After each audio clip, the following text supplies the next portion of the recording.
Welcome to the Teachers of Europe podcast, a podcast to support teachers across Europe in addressing common classroom challenges and featuring teachers that can inspire others to follow their footsteps. My name is Rute Baptista, Senior Professional Development Manager for the European School Education Platform, and for this special episode, I'll be with my colleague Benjamin Hertz for a first-time experience of co-hosting. Hi, Ben. Hi, Rute. Excellent to be here. I'm really looking forward to this first episode of us being in the same room and talking to our guests together. So, excited to see how this goes. It's going to be fun.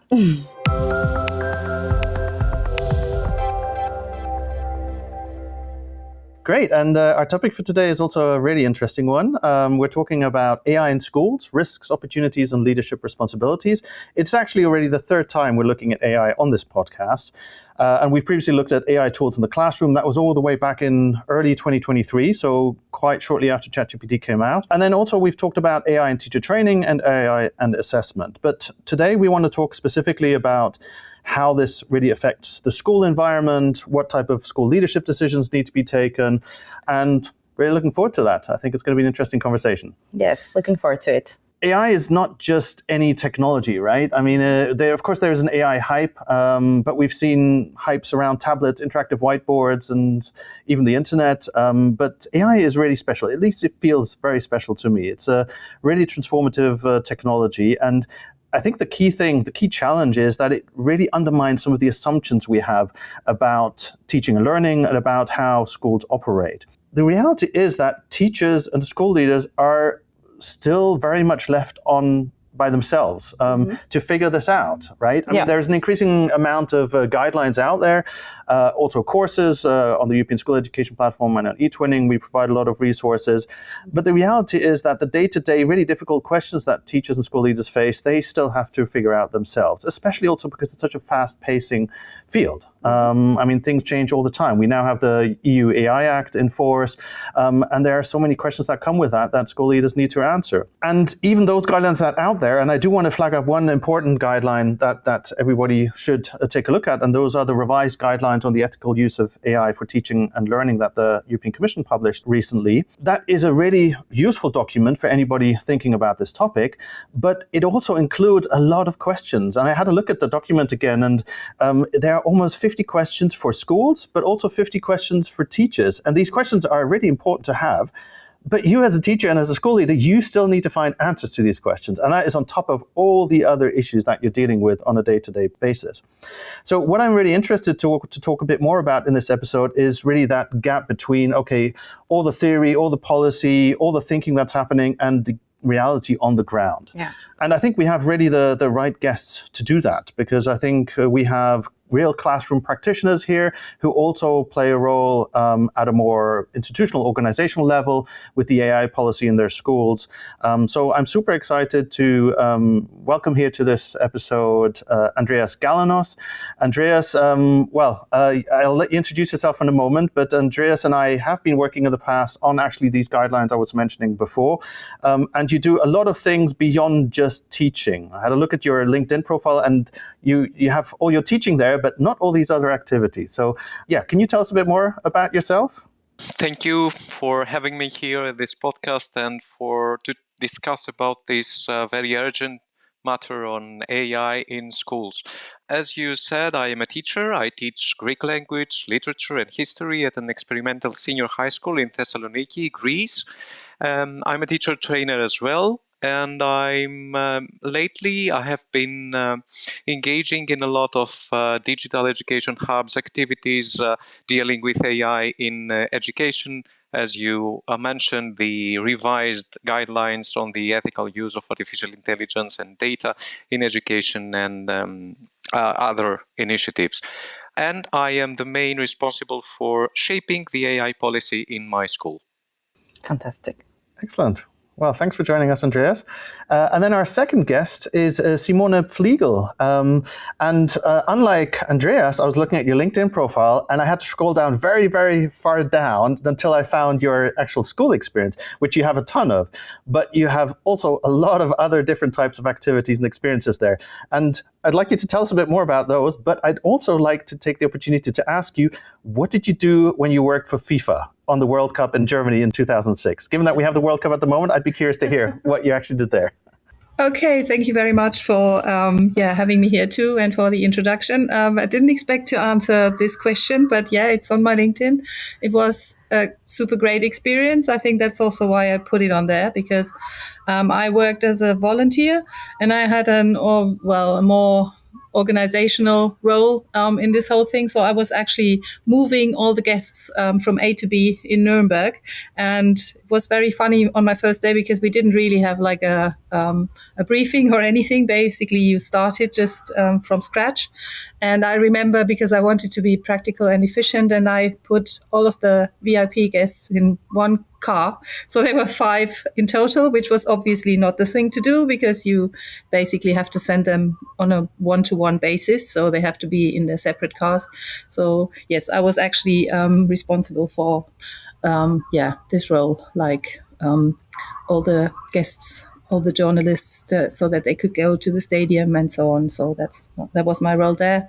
It was a fantastic experience. The vibes, the atmosphere was really, really great. And you did that just between between being a student teacher and then actually starting in a school. So can you tell us a bit more about what happened in your career afterwards? Okay, so I basically, this was at the intersection. We had almost finished the school year, and since I was a trainee teacher, we weren't class teachers, so there was some gap. So I thought, why not do this? And then I spent 14 years after my training in one particular school, teaching all of my subjects, so German, English, philosophy. And I always wanted to go abroad, so I applied there's a system for German schools abroad. I wanted to go to Asia. I had my application ready, but then this job came up with the German Cultural Agency in London, which wasn't teaching, but it was also managing different projects. And I thought it's just nice to have a different perspective on teaching. Yeah, basically I had to do a lot of German language teaching and STEM subjects, which was also new to me because I'm not a science teacher. So I was kind of thrown in there as well. And I came up with lots of different projects on robotics and VR, AR. So I think that's where this whole connection with technology in the classroom really came in. But I also was, I think like Andreas, an e-twinning ambassador before I went to London. This was only just like seconded, and that's why I came back to a different school in August 2024. And what's your connection with AI? What's your experience with AI? Can you tell us a bit more about that? Yeah, so basically, I think, and we discussed this when I met Andreas as well, and also other colleagues from other parts of Europe. In Germany, it's the responsibility of every single school to come up with an AI policy. So my school currently doesn't have one. So I used AI already a lot when I was in London. So when ChatGPT came out, I used it for various different projects. And I think since April, I've been using Claude. And our schools have been equipped with iPads just recently, not all of the classes, but the ones I'm teaching, apart from one, all have iPads. So I just thought of some useful way of integrating those iPads into my teaching, and also maybe make the kids more AI aware. Thank you, Simone, and thank you, Andreas, for joining us here. I think let's kick off with some questions about benefits and risks for schools and where you see them. Yes, indeed. Maybe let's start with Andreas. And I wanted to ask you, what has AI actually changed for the better in your school, if it has changed for the better in your school? Maybe something we would like not to hear theory, but actually some practice. In practice, what has actually changed for the better in school? And where have you seen it making a real difference, if any, for the teachers and the students? Thank you, Rute, for the question and the phrasing of the question. I like the not in theory, but in practice part, especially. Mm-hmm. In practice, the benefits I've seen are real, but fairly contained, to be honest.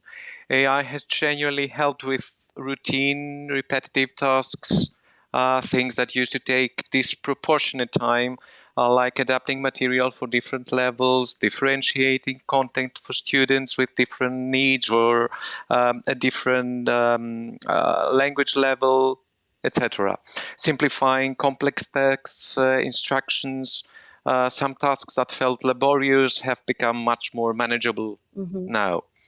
For students, there's one area where I have seen something genuinely positive, like some students have used AI as a kind of private sounding board, asking questions they wouldn't feel comfortable asking in class, working through something at their own pace without the exposure of raising their hand in front of the whole class. And for certain students, that's been quietly valuable. But I have to be honest about the bigger picture. The dominant use of artificial intelligence among students in my school is not exploratory or educational. It's submitting AI-generated work as their own. Yeah. And what strikes me is that most of them know it's wrong.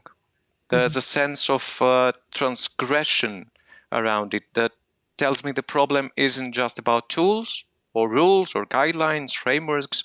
It's about a culture we haven't yet managed to shift. And that's the harder problem to solve. Sorry that I shifted from the positive view to the negative approach, but being honest. Well, I wouldn't say it's the negative approach, it's the risky approach. I mean, there's always a risk in the usage of AI. And I don't know, Simone, do you have any thoughts about this? I agree. I have this experience as well. It's more generated text for students, I think, which is something that I wanted to change. So that's why I tried to do a little design sprint. So obviously, this is not a method that is very well known in schools. That's more what you do for businesses, for example. But I thought, why not do this in my philosophy class? So I did it in year 8. So we were also using agentive AI, and we really addressed a problem. And after they had done the design sprint, they actually came up with a product that we then produced with Claude. So I used my account. I didn't really make students use it, but I showed them like live how we built this, and it's a working pilot. So that was quite fun for them. So I tried to shift this a little bit so that they can see how you can also use AI. And we had a very fun experience with Claude at the beginning because they created an app for toxic relationships with a hidden layer. So it's disguised in as a cat, a little game with a cat. So you see the cat, but then obviously you can also enter the secret page. And then Claude warned us that this might cause even more problems, which was actually a very good response. And as I said, it was live. So you can teach the kids as well how to be responsible when it comes to AI. And this is what the AI came up with. So you couldn't really plan this. So I thought this was quite a nice way of introducing it. And also I think AI, on top of what Andreas said, it's also useful for students, for example, who have language barriers or you can create more personalized learning experiences, which is also something that I'm trying to do now. So that's what I think, apart from the feedback and everything Andreas has said, is really good. And also for teachers, I think it also takes away some of the very big workload when it comes to administrative tasks. So you can automate some of the things you're doing so that you don't have to do it yourself, but the AI can take over. So I think this is something for the better because it really shifts the teacher's job from having to do all these administrative tasks to really take care of the kids and kind of be their mentor maybe more, not just when it comes to AI use, but also in general. Could I jump in here just to not to sound too pessimistic? The risk and the academic integrity issue that I raised before, actually it has pushed me, myself, and other colleagues as well in my school to rethink assessment altogether, which is something very useful. It's not the positive benefit of artificial intelligence that maybe you were thinking of when you asked the question, but it is another aspect of a beneficial result of AI in education and schools. We are trying to think away from the final product and towards the process per se. How do you get to the actual content? What decisions did you make along the way? Where did you get stuck? That's where learning leaves. And here's the paradox maybe. By making the old model of assessment obsolete, AI may have pushed us towards something better in terms of assessing students' Yeah. work. Yeah. Indeed, Andreas, just to come in there briefly, I think it's such we've had these issues of academic integrity before already, right? I mean, students were cheating before already. Now they suddenly just have much more powerful tools to cheat. But we knew there was a problem already, and that maybe also the way we were assessing students wasn't actually the right way. We've been talking about alternative forms of assessment for a long, long time. And finally now we are being forced to actually change them. Hopefully. I'm still being hopeful. But that shift of thinking is slowly happening, and that is indeed a very powerful, maybe unintended consequence there of AI coming into schools. Yeah. Well, what I find more interesting in your examples and your testimonies is actually there's several levels of integration of AI in school. We're talking just now about assessment and the students and the work of the teacher, but Simone mentioned also the administrative aspect, that AI can replace also the work of the teacher or the school staff.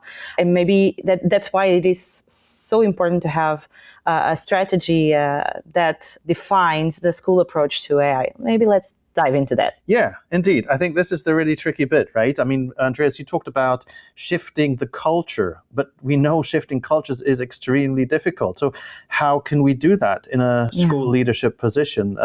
And I know you both are not currently acting as school leaders, but you've both been involved in determining the AI policy in your school. You're working with school leaders, or you've been head of departments. So can you share a bit about your experience there? How do you go about creating an impactful AI approach for your whole school? Who do you involve? Who do you talk to? And where do you really see the most difficult decisions?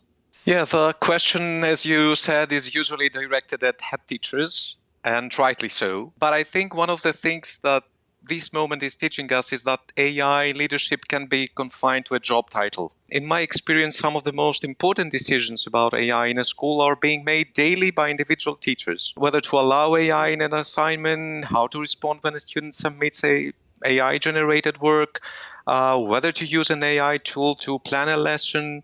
Those are leadership decisions, even if nobody calls them that. And if the head teacher is the only one thinking about AI strategically, the school is already behind. What does responsible AI leadership look like in 2026? I believe it means creating the conditions for those distributed decisions to be good ones through shared frameworks, honest conversation, genuine involvement of teachers, students, parents. I think it is crucial to involve them in the discussion, not just informing them, but actually listening to them and having them on board very early on. But there is a real tension there that I don't think it gets the attention that deserves. The gap between policy and practice. As you already said, guidelines arrive from the ministries, from the European Commission, carefully worded, well-intentioned, very well framed and referenced. And then a teacher is standing in front of a class on a Monday morning, making a call that no policy document fully anticipated. So responsible leadership means bridging that gap. It means transferring frameworks into something a teacher can actually use in the moment, and feeding what happens in classrooms back into how policies are written. And can I ask, you mentioned it's so crucial to talk to all the key stakeholders in the school and to involve them in some of the decision making. What does that look like in practice? Is that simply by organizing, did you organize in your school, for example, a dedicated parents' evening where you talked about AI? Give us some concrete examples of what that actually looked like in your school. Not to give you the wrong impression, parents are not yet that involved in the AI policy shaping in our school. First of all, because the AI policy in our school is quite recent development. This year, we were one of the schools selected to participate in the Greek Ministry of Education's AI in Schools initiative, which is the first initiative by the Greek Ministry to address the issue in a broader scope. They are giving us the guidelines to shape the AI policy. We have recently started involving students in this designing and shaping of the AI policy, but parents are still just observers, listeners, and we just inform them about what is being implemented in our school right now. But I think this is the main gap that needs to be breached, and this is the main responsibility of the school leaders. I think shared leadership, of course, is crucial, and it's a really important concept to embed in schools. But isn't there also a danger that if we start listening and involving all these different actors, that things get just so complicated that we don't actually progress and move forward with it? Is there maybe a specific area that you would highlight as this is a responsibility where a school leader, or I don't know, a head of department, or maybe a school leadership team should take a decision on something and avoid that lengthy discussion and decision-making process? Any thoughts on that? I think that the school leaders' main responsibility is to create the culture, to give the necessary information, and to start the discussion and getting the feedback and the inputs from the different stakeholders and trying to shape it in a concrete AI policy. It's not something that should be approached. It's a concrete, from the very beginning, a document that is communicated to the parents and to the students, and that's it. I think that it needs to be approached as a process, especially for this period. The momentum is quite interesting, and the landscape is changing constantly. So I think that the need is to have the discussion going and seeing this as a process that all stakeholders can contribute to the extent that their responsibility is concerned. I'm not sure I answered your question, but... No, you did, Andreas. Yeah. Absolutely. No, I think I completely agree. I was more playing devil's advocate, I think, also in asking that question. But Simone, do you agree with what Andreas has shared with us? And maybe you can also share some concrete examples from your own school? Yes, I fully agree with what Andreas has said. I think you need to have all the stakeholders on board, maybe not right at the beginning, but step by step, also given the fact that AI is evolving so fast, so that we have now different types of AI already. And in schools, not even the first one has really arrived yet. If I think of my school, as I said at the beginning, every German school is basically coming up with an AI policy on their own. So we are still in the process of building ours. And I think in terms of leadership, Andreas has actually mentioned everything, I think. So you need to have some kind of vision, what you want to achieve with AI and whether you want to implement it. And I think that's actually a no-brainer because it's there. So you have to make students future ready. You have to implement it because it can also be a great support for learning experiences. Also, you need to think about governance. So I think Andreas has covered that as well. So what are the rules in terms of data, privacy, safeguarding, transparency, and so on, and also the capacity. And I think that's very, very important to really pick up teachers where they are at the moment, so that you also not just provide the tools, because I think that's sometimes really a big problem that you have all sorts of tools, but nobody really tells you how to use them. So you're not really trained properly. So I think leaders also need to be responsible for not making teachers train, but to provide the right training really for every kind of level, because maybe there are some teachers who are experienced already, and there are others who only just start using AI, like on a personal level, and then maybe also on a professional level. And I think, the last aspect we talked about that as well, the community. So it really needs to, really need to have everybody on board. Maybe one of the main things that school leaders could assume is accountability for all that. I mean, the wisdom behind the decisions should be collective, as we all said. A teacher who is making decisions alone without input from the people most affected is not leading responsibly. But then somebody should assume accountability for all these in school level. And I think that maybe this is the main thing we need from the school leaders right now for AI. Take responsibility and being accountable for the way AI is approached in a school level. That's a good cue, Andreas, because being accountable, I wouldn't want to be in the shoes of a school leader right now, because it is such a complex, and also legally, it's a legal minefield in a way as well, right? Because there are many things that are unclear at the moment. And we've recently had the EU AI Act come into force. Has this been a topic at your schools? Have you discussed this? I can make this very brief. No, not at all. It's as I said, it's really when you talk to colleagues in Europe from different countries, I'm amazed actually at how far they already are in terms of having not just AI in their classrooms, but also a policy behind it. So no. Okay, thanks, Simone. What about you, Andreas? The same answer for our school as well. I think I have mentioned the AI Act at my at the staff room, at my principal, but I think that this is terra incognita for everyone. And even if they had dared to take a look at the AI Act, I'm not sure that they will find it useful for their everyday practice. I mean, it is a landmark legislation, the first comprehensive legal framework for AI in the world, I believe, if I'm not mistaken. But I think that for most school leaders and teachers, it remains an abstraction. Indeed, yeah.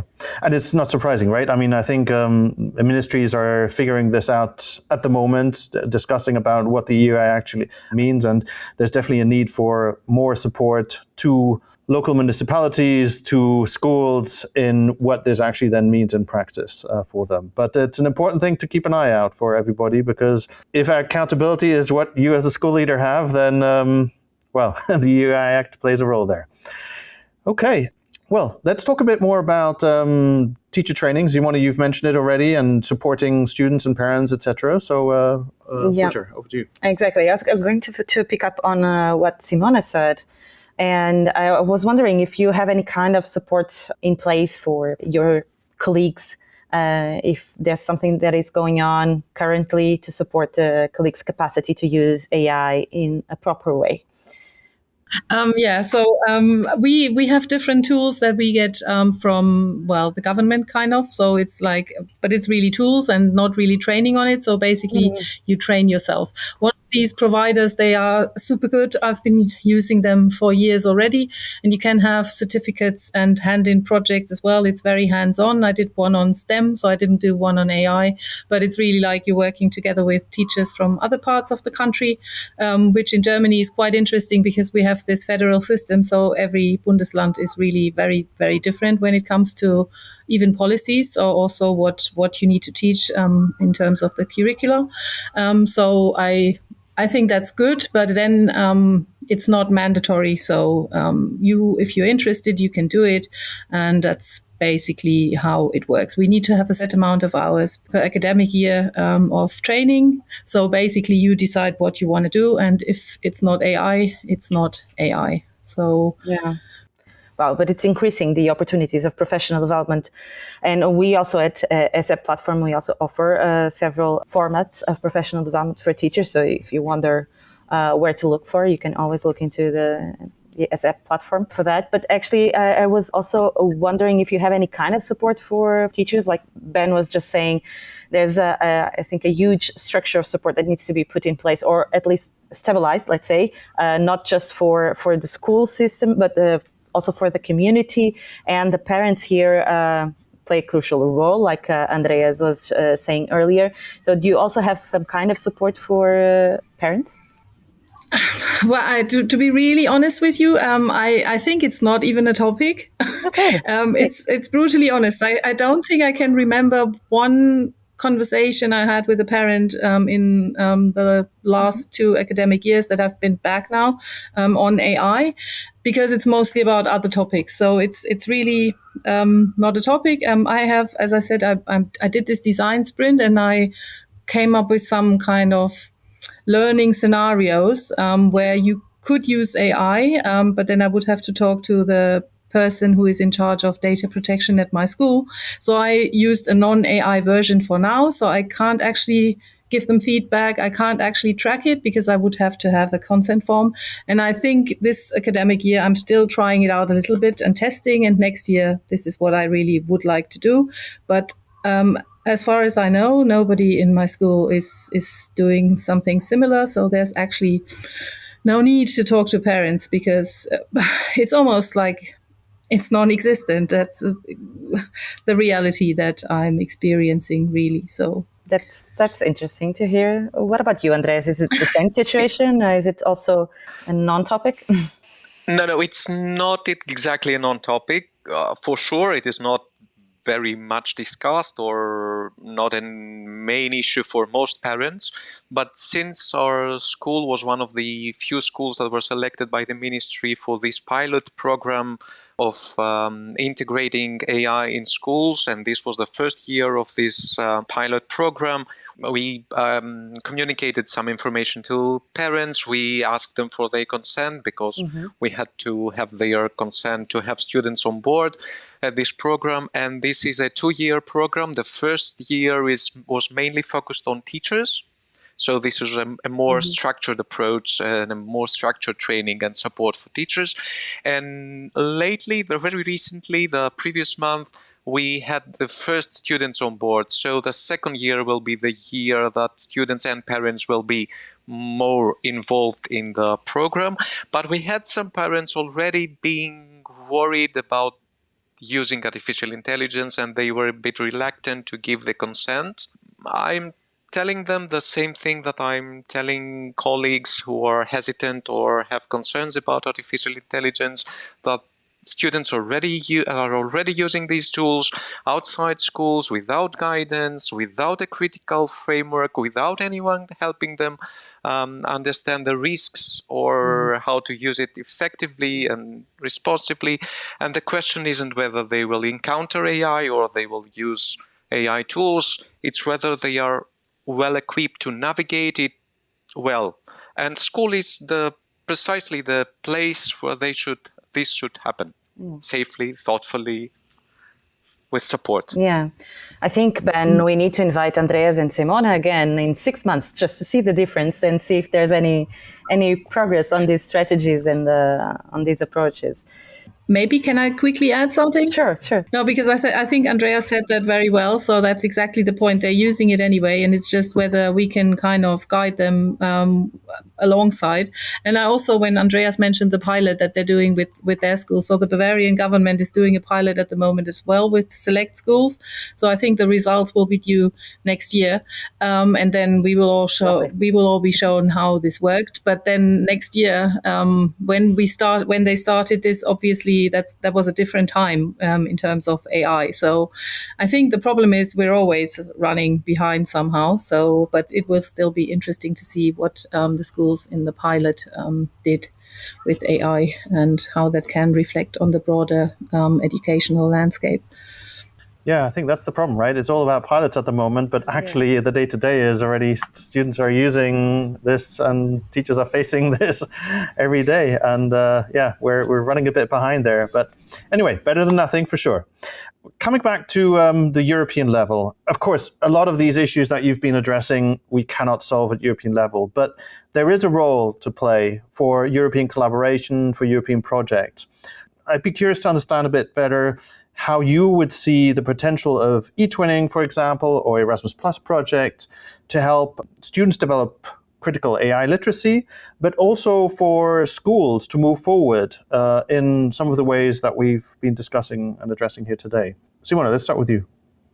AI isn't only like about technical competence, it's also about being a democratic one. So if you have different students from different parts of Europe working together, and they could, for example, discuss deepfakes or also misinformation or bias and algorithmic influence. And I think this could be done very well in eTwinning projects because they are more low scale than the bigger Erasmus projects especially. And also, obviously, while you're doing this, you also learn to be mindful and responsible when you're using AI. And since in Europe we have all democratic societies, I think you can learn their responses. Also bringing in, for example, policies where necessary or where useful. And I think these conversations, when you're having them in your own country, it's already relevant, but I think in a broader European context, that's even more, well, first of all, more fruitful, but also, more relevant and interesting and exciting, and also more based on the futures of the students. Okay, thank you, Simone. Andreas, anything to add? I will focus on eTwinning mainly because I think that eTwinning has always had a particular culture around technology, one that prioritized safe, pedagogically grounded use of tools, not just tools for the tools, in service of learning objectives, not technology for its own sake. That instinct is actually right for artificial intelligence as well, and it is crucial. It means that eTwinning projects are well positioned to approach this thoughtfully rather than reactively. I think that even with concrete activities like same prop, different worlds, like you can have an activity in an eTwinning project that students across partner schools submit an identical prompt to an AI tool and then compare and analyze the results together and see what differs and what does this reveal about bias, about cultural assumptions in these models, and whose knowledge, whose values shape the training data. That kind of structured comparison makes visible things that are otherwise invisible, and it does so through discovery rather than instruction. And this is the additional value of eTwinning projects when it comes to familiarizing students with artificial intelligence, I think. Maybe just on that, not just exactly the projects, but also the eTwinning Schools approach might even help and support the building of a school strategy for AI, and also support the leadership if we have a shared leadership approach. If our school is based on the eTwinning Schools principles, it might indeed support and help that implementation. I'd say, I don't know if you agree with me, but at least that's the way I see it. Greatly. I think that the eTwinning schools could be the role models for a responsible and ethical approach and adoption of AI in a school, for sure. I think a lot of the things we talked about here today are encapsulated actually by the elements that are the eTwinning Schools mission, vision, right? So, so absolutely. So anybody listening here to these conversations and trying to find a way forward, because I think we've talked a lot about challenges, but there is a way forward, and eTwinning and the eTwinning Schools is a nice way to approach this. And there's plenty of opportunities if you go to the European School Education Platform and eTwinning to find support there. So, we are coming to the end of our episode, and I would like to thank both Simone and Andreas. Thank you so much for your contributions. I don't know if you would like to just give one final thought for our listeners, one final message before we formally close. Okay, I'll go first. I think that we shared a lot of concerns, a lot of problems, a lot of issues that need to be solved yet. But the fact that the discussion is already out there, that we are trying to deal with the problem, trying to involve as many stakeholders as possible, trying to translate policies and frameworks that already exist into concrete steps and actions, trying to find solutions in a collaborative way, trying to see how eTwinning or Erasmus Plus or whatever can help us manage this difficult situation is what gives me most hope. It's what I feel more optimistic about. Thank you so much, Andreas. What about you, Simone? Yes, I fully agree with what Andreas has said. And I also think that you need to enable the students to have agency. So I think it's AI is omnipresent. You always use it on a daily basis. Students use it. Everybody's using it. But when it comes down to who's making the decisions and who's taking the decisions, in the end, it will still be the human being. So I think this human in the loop approach, also the agency approach, is very useful. And to come back to this example I shared at the beginning, when we did this design sprint, obviously the topic was set. So it was about friendships and relationships and so on. That's part of the curriculum. But then students didn't come up with anything that is technology based so much, but it was rather an approach in humanity and kindness. And so I think there's also lots of hope in that you can use AI also in a school context or in a broader educational context and still create something that addresses real world problems, and just using AI as a tool that it should be. Yeah. To quote you, Simone, earlier you said it's a process of building a house. And I like that metaphor very much. It's a process of building a house. It's not done everything at once. It has levels, it has different elements, a lot of planning, a lot of back and forth, but in the end, we will see the house. And it's about making students being future ready. And I love that too. You mentioned that. And it's indeed about that. The important thing is, though, we are already living in that unfinished house. So yes. we are getting wet and we'll create some temporary roof and these type of things. So I think, that's the reality, right? In the schools right let's now. adapt. And so let's continue building that house step by step. So we have a proper roof, a proper situation. Let's not give up. Yes, indeed. Well, once more, thank you, Andreas. Thank you so much, Simone, as well, for your input.